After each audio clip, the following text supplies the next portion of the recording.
Hello, welcome. Thank you for joining us on this edition of News 2. I'm Sandra Gumansing. In our top story, the Virgin Islands abided by legislation ruled on by the U.S. Supreme Court in 2015.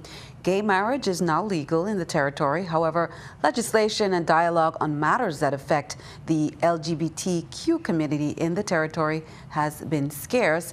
June is nationally designated as LGBTQ Community Month, and it's a month that provides the community members to show their pride. News 2's Stephanie Brown reports. Along with other causes, lesbian, gay, bisexual, and transgender Pride Month is observed in June. The LGBT Pride Month is celebrated in several countries, but originally the month was established to pay homage to the Stonewall riots. They really were objecting to how they were being treated. That's more an uprising than a riot. In June of 2015, same-sex marriage became legal in all states as well as U.S. territories. Locally, Governor Mapp signed an executive order on marriage equality on June 28th of 2015. I'm against gay marriage.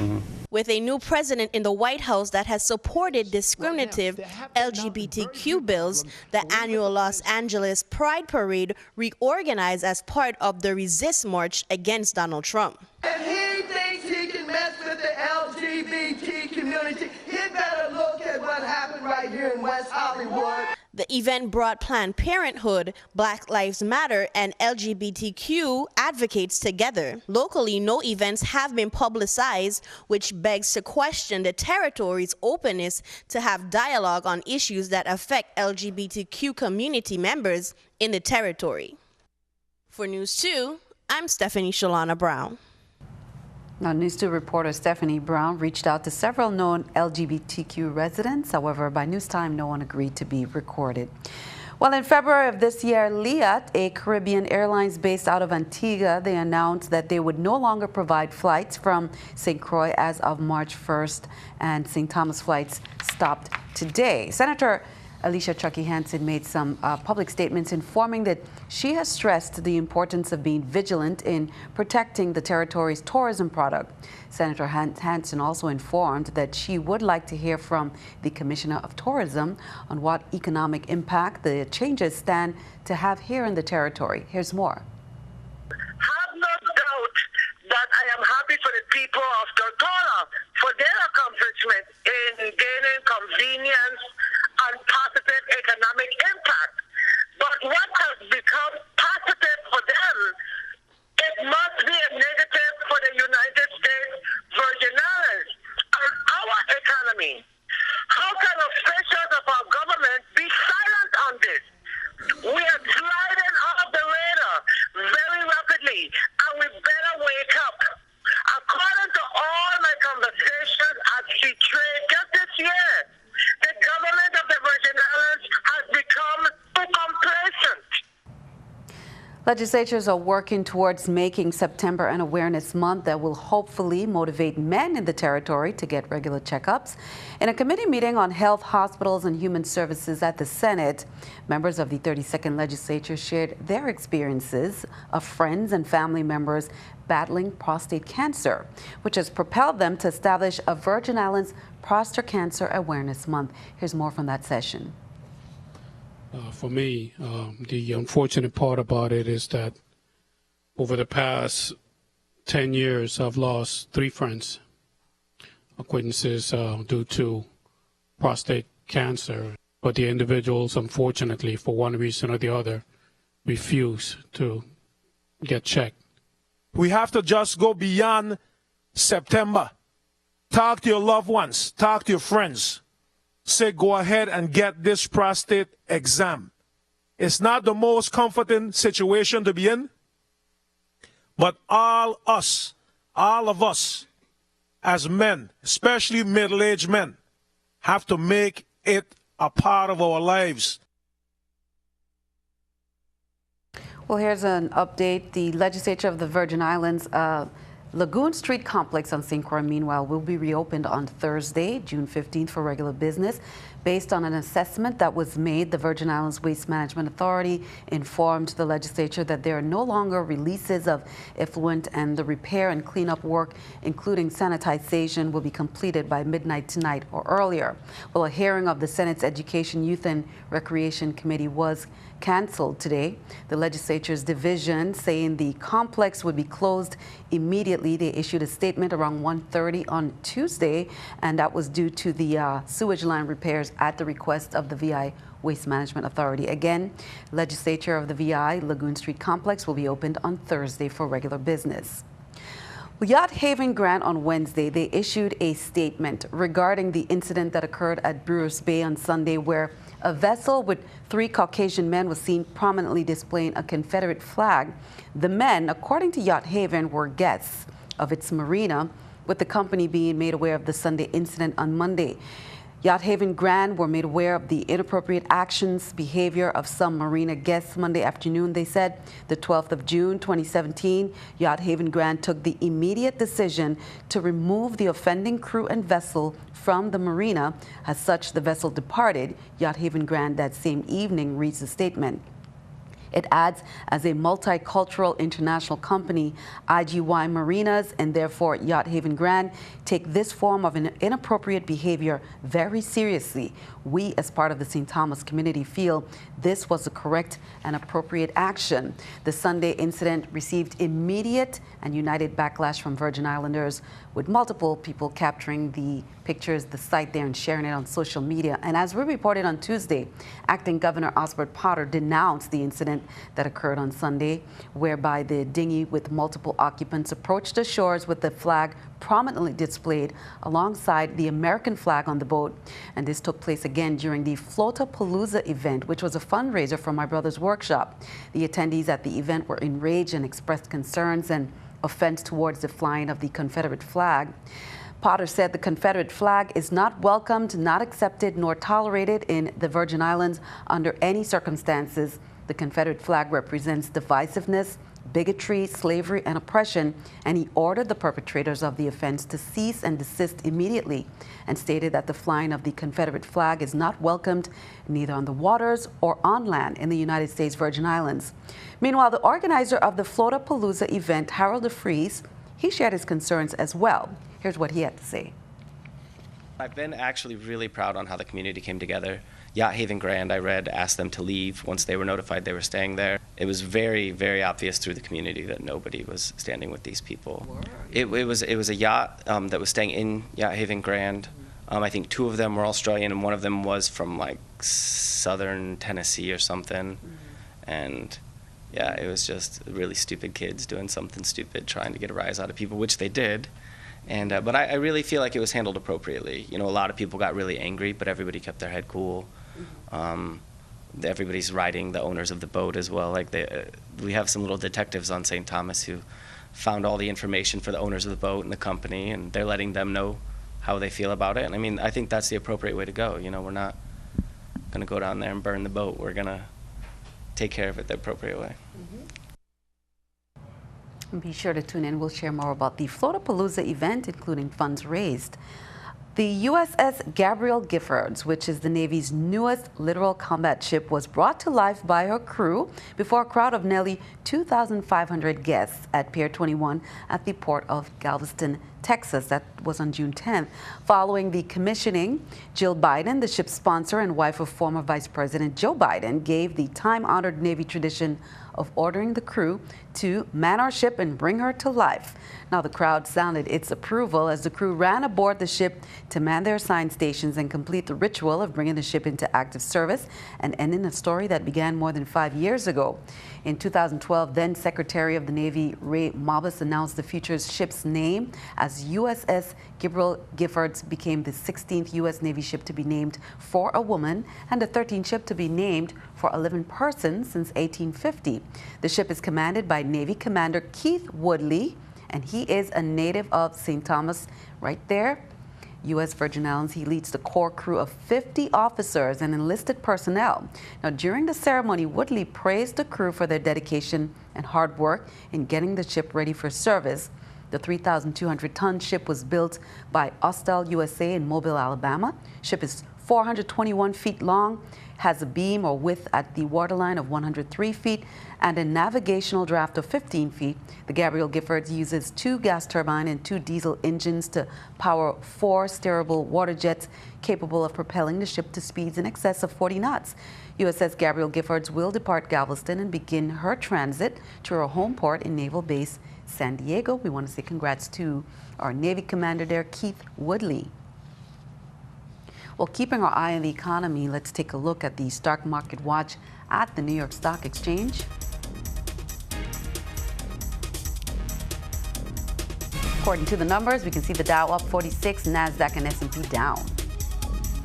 Coming up on NEWS2, commencement ceremonies continue. We'll have some highlights for you coming up after the break.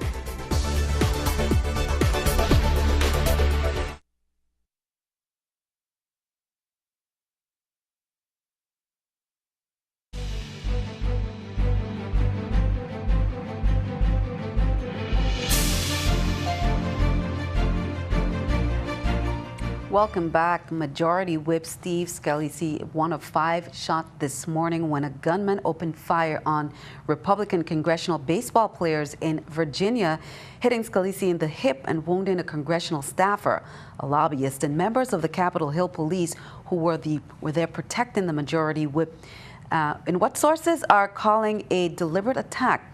President Trump announcing the shooter was dead and calling for unity in Washington. Law enforcement sources identifying the gunman as 66-year-old James Hodgkinson of Belleville, Illinois. His Facebook page filled with anti-Trump sentiments. He was a volunteer for Senator Bernie Sanders' presidential campaign. Meanwhile, floods and landslides in Bangladesh have claimed more than 100 lives since Monday. That's according to disaster management officials there. Search and rescue operations are underway. And heavy monsoon rains have pounded southeastern Bangladesh this week.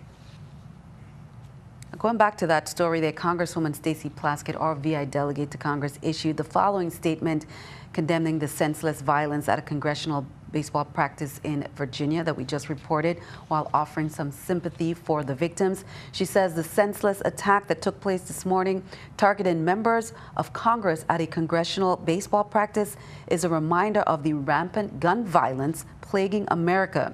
Shootings like this are all too familiar to Virgin Islanders, and I will continue to work with our community to combat the rising gun violence.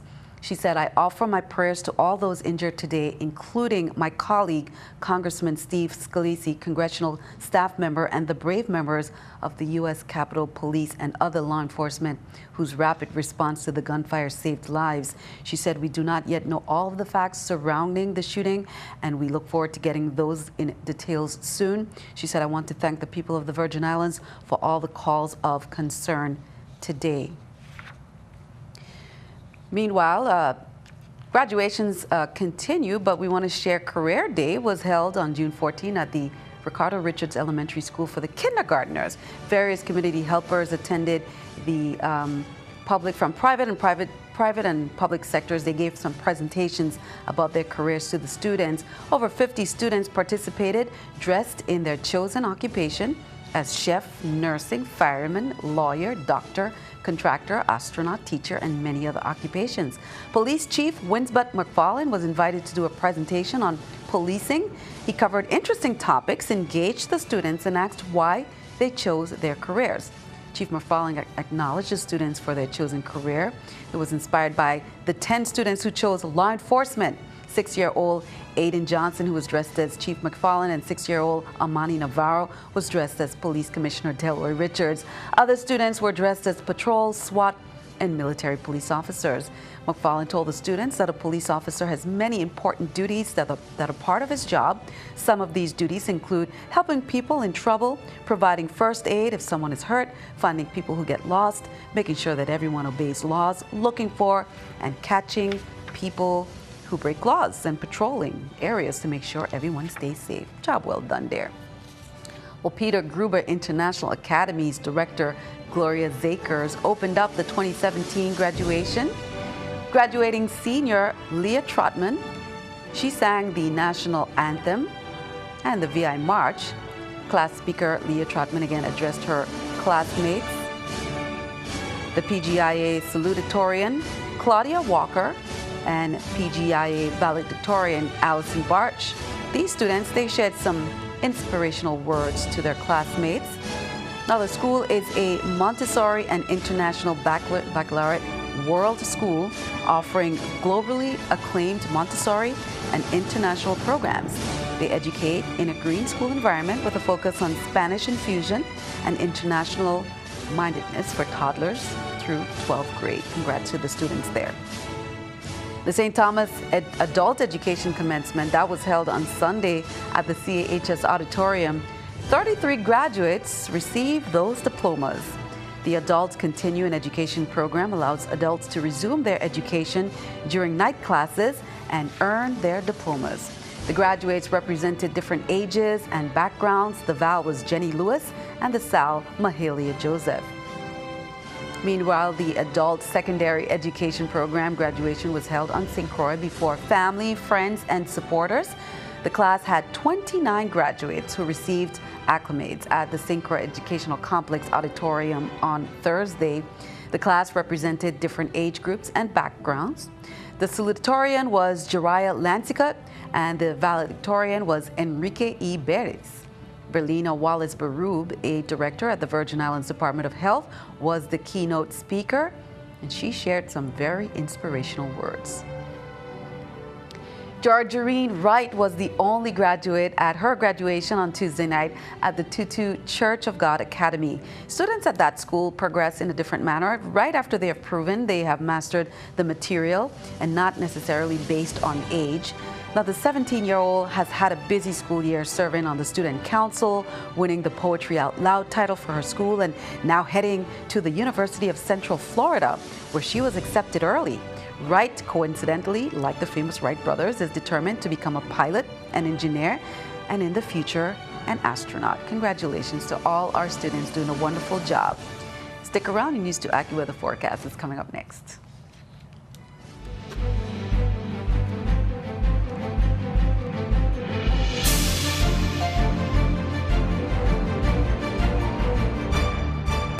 Summer 2017 may be the hottest one yet, as the St. Kitts Music Festival celebrates 21 years of world-class music.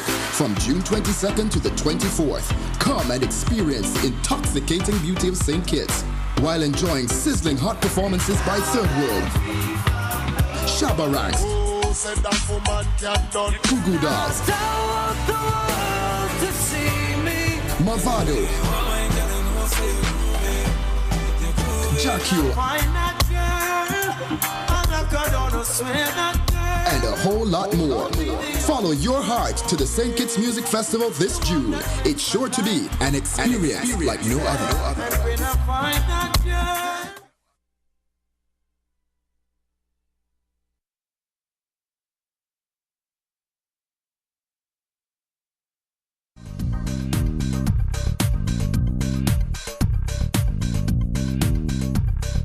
Well, take a look at this radar. We do see a big mess down here. It's to the south of us, but it certainly is a tropical wave, and we will get just a few showers coming from that system. So it's certainly not going to reach us, but we will have just a couple showers tonight, also into tomorrow, because of what's going on down there. So 81 degrees tonight, a shower or two, very brief, very light. St. John, 90 degrees tomorrow, a shower or two. Of course, as I said, in St. Thomas, the exact same story. And in St. Croix, a bit cooler, 88 degrees, again with a shower or two. Now, take a look at our marine forecast for the Atlantic. Waves 2 to 4 feet, winds out of the east, 10 to 15 knots. We don't have any advisories to tell you about. Same story for the Caribbean. Waves just a bit higher, 3 to 5 feet. So if you're out there snorkeling or boating, just enjoy yourself. Be careful as always. Now take a look at this 5-day. The next couple days, it's going to be pretty beautiful. Temperatures at 91 degrees, mostly sunny conditions after that shower or two from the tropical wave move out. We have nothing but sunny skies until we get to Sunday. Well, that's when it's going to become pretty breezy, and we are going to see an uptick in wet weather. That's because a second tropical wave is heading in our direction. This one's a bit stronger, and we're certainly going to feel that, and that will continue in through Monday with an uptick in showers. Temperatures remain nice and warm, though, with a high of 91 degrees. Sandy, back to you. Okay, so a tropical wave to kind of keep an eye on there. Thank you for that. Our News 2 weather picture there by Jashara Williams, second grader, bringing us some blue skies and sunshine and nice calm scenery there. Jashara, thank you for that. Send us your News 2 weather picture to be featured right here on News 2. Be sure to include your name, age, school, and brief description of your work of art, and then tune in to see it right here on News 2. We have much more straight ahead. News 2 Sports comes your way next.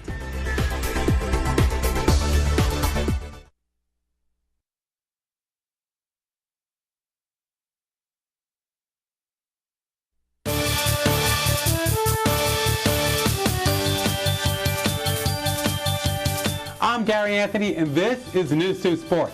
On Sunday, the FIBA Under-16 Women's America's Championship game, played in Buenos Aires, Argentina, featured Team USA versus Team Canada. St. Thomas native Aaliyah Boston led Team USA to a rousing victory, 91-46, to bring home the gold. She scored 15 points, grabbed 6 rebounds, and was named tournament MVP. Aaliyah took time out of her very busy schedule to do a telephone interview with me today in a News 2 Sports exclusive. Well, the key was for us was to keep our heads up and not get into the crowd, because there was a loud crowd, and we just had to play the way that we knew how to play, which was ball movement, communication on defense, making sure we run and get rebounds. I know they started off okay in the first quarter, but you guys really put the clamps on them after that. Was there anything in specific that you changed? Well, it was mostly our mindset. We picked up our energy on the defensive end, and we just started communicating better than we did in the first quarter, and then it was all set like that. What was the toughest part of participating in this tournament? I believe the toughest part that we had with participating in the tournament would be, like I said before, the crowds, because the teams that we played, there were lots of fans for each team, and they would get really loud, but we just had to make sure we stayed focused and stay on target and realize what we came here to do. What would you say you enjoyed the most about the tournament, other than winning?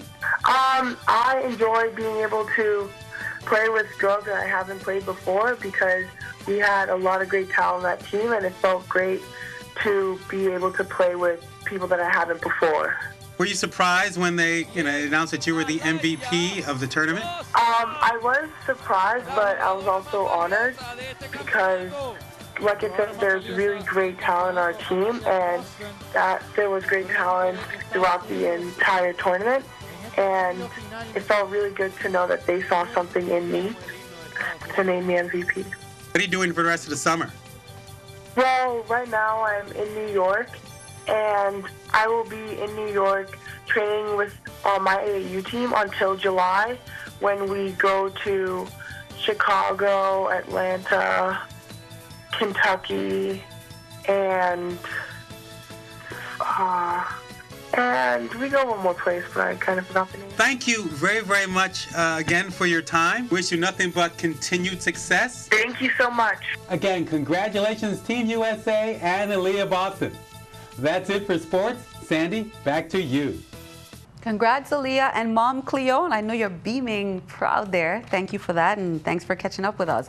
That's all for this edition of News 2. Thank you for joining us for all the latest in news, weather, and sports. I'm Sandra Gaman saying have a wonderful evening.